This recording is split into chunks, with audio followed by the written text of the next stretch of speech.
Հայաստանի Հանրապետության արտաքին գործերի նախարարության հայտարարությունը իրավաբանորեն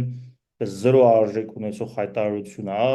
որովհետև անվտանգային երաշխիքների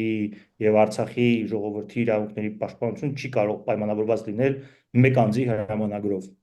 Նախ Շախրամանյանը ինչպեսի հրամանագիր էր ստորագրած լիներ, այդ հրամանագիրը որևէ արժեք ինքը չի հիմնել Լեռնային Ղարաբաղի Հանրապետությունը, որ ինքը Լեռնային Ղարաբաղի Հանրապետություն լուծարի։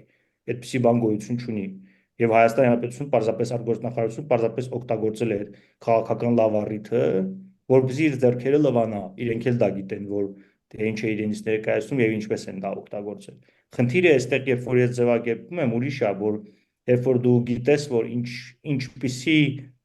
քաղաքական միավորի հետ գործ ունես, դու պետքա քո այդպես